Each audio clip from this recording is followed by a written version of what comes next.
Welcome back to the Dog Mentality, winning in business, sports, and life. I'm your host, Jeffrey Wendel. Over the first 8 episodes, we've broken down the 4 pillars of the dog mentality: discipline, attitude, will, and gratitude. And we've applied them to the boardroom to build winning team cultures and strategic business plans. Today, we are shifting gears. We are moving from the boardroom to the playing field. Welcome to part 3 of our series, The Dog Mentality on the Field. Over the next 4 episodes, we're going to use the world of sports, specifically baseball, as a powerful learning laboratory for peak performance. And we're starting with a topic that every single one of us has faced at some point in our lives. What do you do when you are outmatched? What do you do when the other team has more talent, a bigger payroll, better equipment, and the odds are completely stacked against you? Most people look at the underdog and think, well, they need a miracle. They think the underdog has a disadvantage. But today, I'm going to show you why being the underdog is actually a strategic advantage, if you know how to use it. We love underdog stories. We love the 1980 U.S. Olympic hockey team, a bunch of college kids beating the 4-time defending gold medalist Soviet Union. We love the 2004 Boston Red Sox, the first and only team in Major League Baseball history to come back from a 3-0 deficit in a 7-game series. We love Leicester City winning the English Premier League in 2016 when the bookmakers gave them 5,000 to 1 odds. But here's the truth. Those weren't just miracles. Those were masterclasses in strategy. Today, we are going to break down the psychology of the underdog. We're going to look at the hard science of why low expectations actually increase performance. And I'm going to give you the exact strategic playbook for winning when you have less raw talent than your opponent. Let's get into it.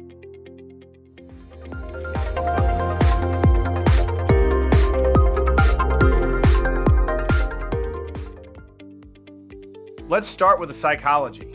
Why do underdogs sometimes perform better than the heavy favorites? A few years ago, a researcher at the Wharton School of Business named Samir Nurmuhammad conducted a fascinating study on what he called the Underdog Effect.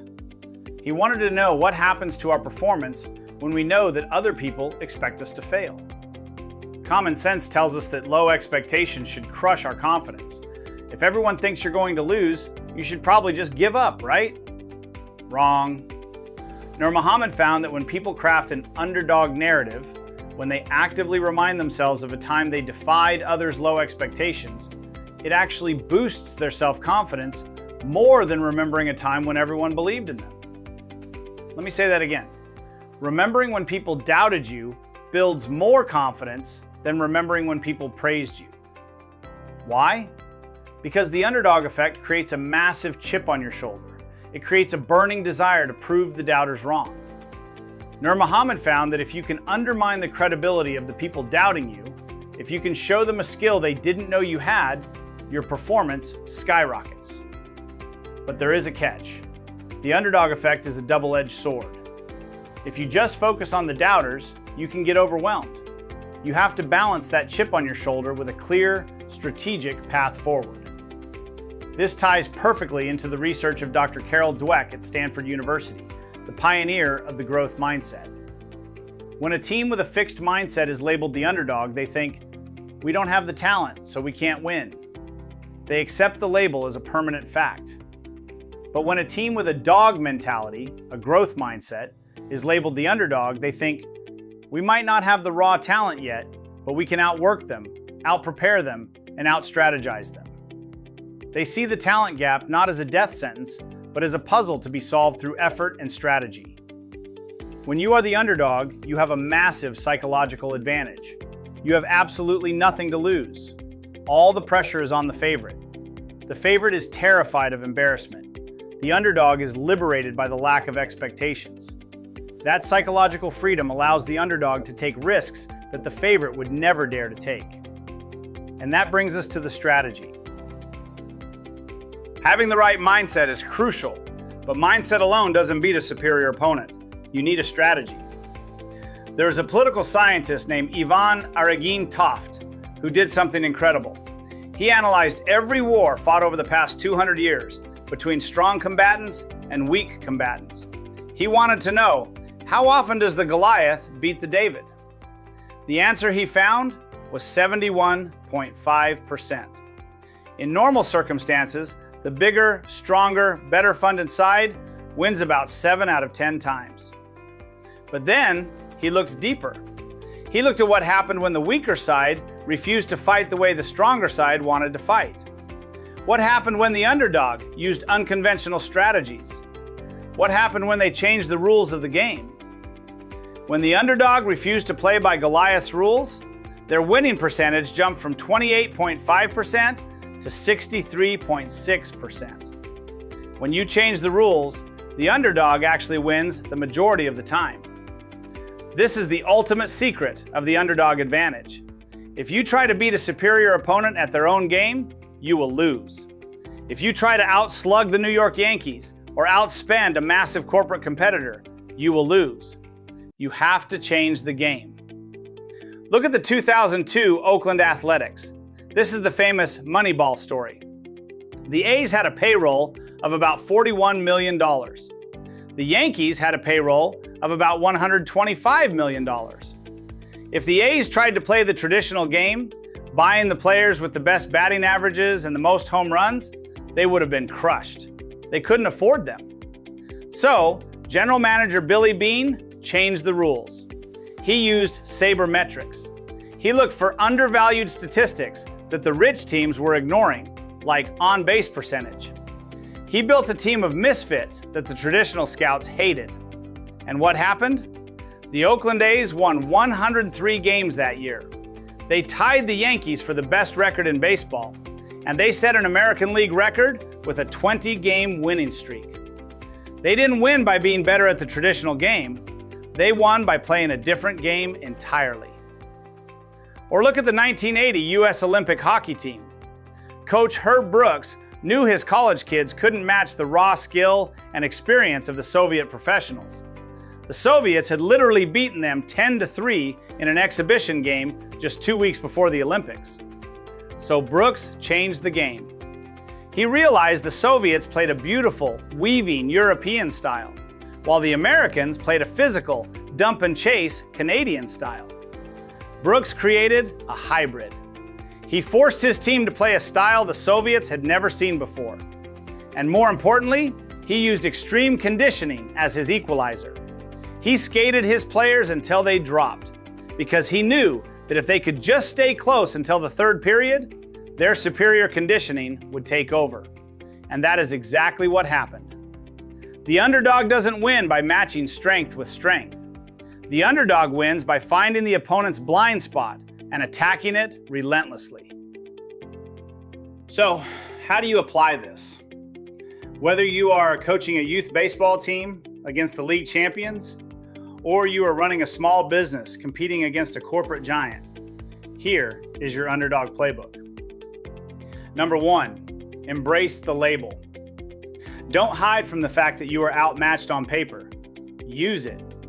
Point to the low expectations, just like the Wharton research suggests. Tell your team, they don't respect us. They think this is going to be easy.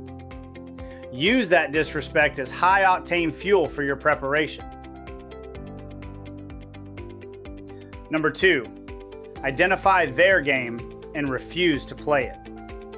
What is the conventional way to win in your industry or your league? Write it down. Now, figure out how to do the exact opposite. If they are big and slow, you must be small and fast. If they rely on expensive marketing, you must rely on guerrilla community building. If they swing for the fences, you play small ball and steal bases. Change the geometry of the battlefield. Number 3, make conditioning your equalizer. In sports, this means physical conditioning. In business, it means operational discipline. The favorite will eventually get tired, or lazy, or complacent. They will rely on their talent. You must rely on your discipline. When the game gets into the late innings, the team that is prepared the hardest will always have the advantage. Number 4, build a we mentality. Talented teams often fracture because of egos. Underdog teams bond because of shared adversity. Herb Brooks famously said he wasn't looking for the best players, he was looking for the right players. When you have less talent, your team cohesion must be unbreakable. You have to care more about each other's success than your own.